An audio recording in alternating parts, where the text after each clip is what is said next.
Hello, everybody. Привет, друзьями. I'm your host, Ancon the Minister, and we are now doing our lovely, great campaign of battle number 5. And today we're going to be looking at the guard and ambush abilities, and after a couple of more battles, we'll be able to get further into the game and look at some more stuff. And to be aware, guys and gals, that I've posted no videos because of global constraints and financial blockages and international sanctions and things like that. I am unable to pay for cards or buy cards, so we'll be leveling up in this game by earning hardcore grinding good choices and things like that. But the main thing is I am happy that I have an opportunity that I'm able to play and teach and show how to play the cards and have some nice enjoyment out of it.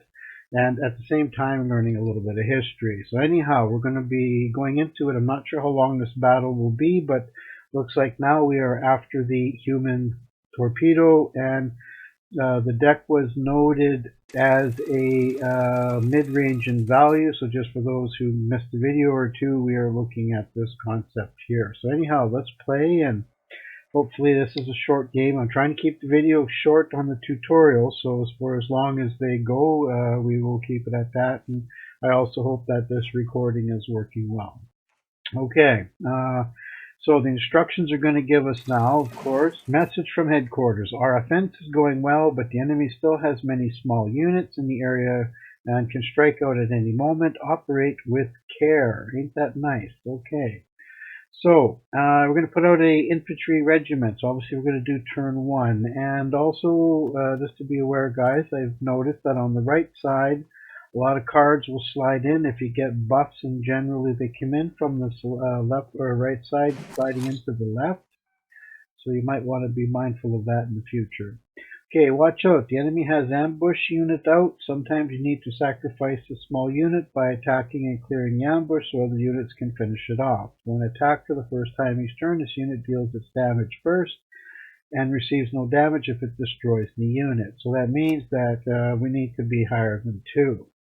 Okay, so that means we probably got to move that up. We'll pop this one down, and we got a 0 count, but I'm not going to move it up yet because we can actually double attack it. So we'll do it like this.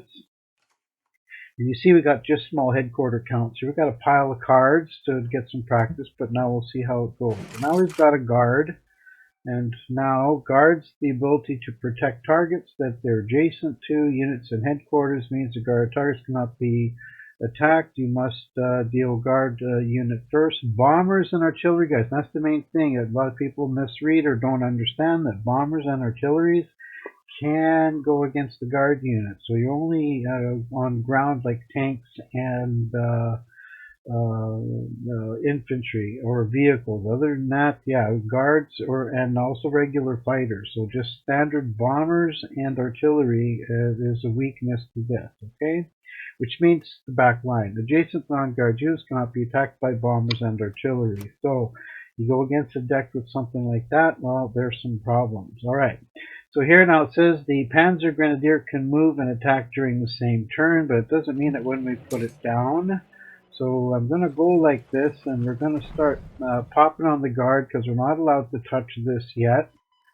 So we'll just make these a couple of 1-1s for now because I'm pretty sure it'll want to attack us anyway. So we're going to have to fill up the board a little bit. We're going to have to do something. There we go. So its damage was knocked down. Great. And now we're going to just start whipping it up. There we go. So now we're doing pretty good here. Alright, now this one says has +3 attack against HQ, so the headquarters and units with guards. Alright, so that's another thing, guys. You always got to learn to read the card, right? So it's headquarters and units with guards. So that means that I'm going to be having a +6 attack on any guard unit. So little things like that we need to be aware of, and other people look and say, oh, he just put down a 3-7, and well, they're not going to pay attention to what the card might do. So little things like this really make or change the game, that if people really understand what they are doing. Of course, now they're going to come face. Why not? There we go.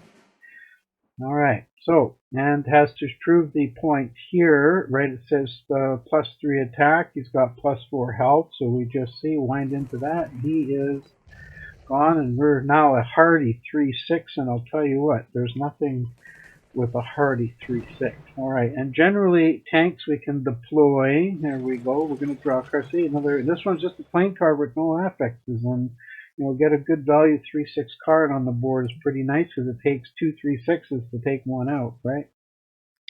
So yeah, and most units are averaging 3 to 4 hit points. See, 3.4 points. So it really works out well. I'm not going to waste the tank into that.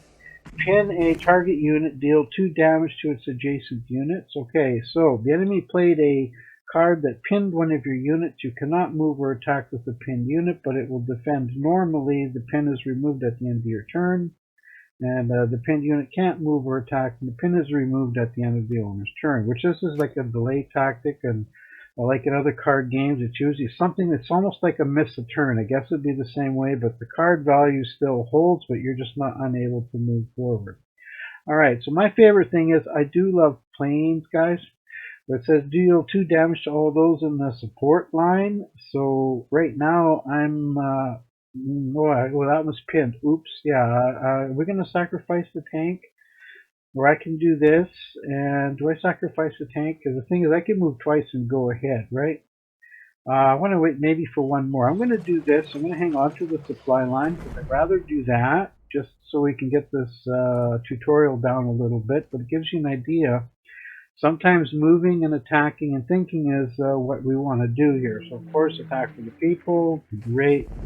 We can take a hit, no problem. Look at that. We're still at 3/3. That's what I love about some of these cards. And see, these are just plain cards here. Like, we don't have any values on them whatsoever. Just nice numbers. And I'll tell you, nice numbers are nice.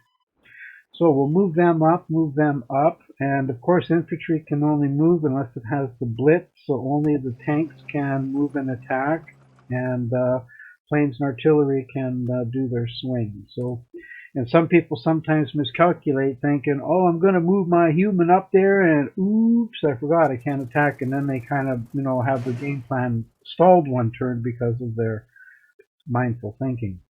All right, now here it is, one of the artillery. So when your enemy deploys a tank unit, we're going to deal 1 damage. So that is actually lovely.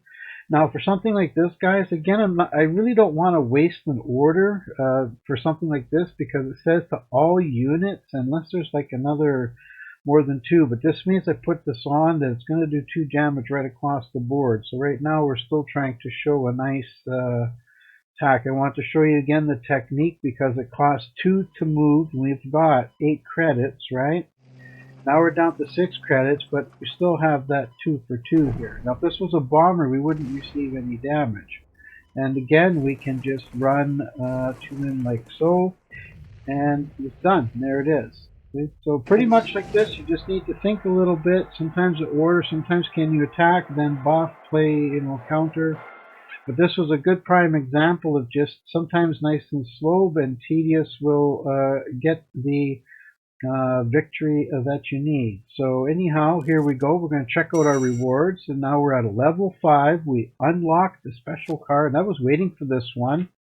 Now this one's in Italy, as we can see here. It says destroy target enemy unit in the support line. So it doesn't matter what's in the support line, unless it's going to be countered, this thing will be toast. And it's a nice cost for destroy, but I mean, yeah, that's wiping out any unit, as I understood.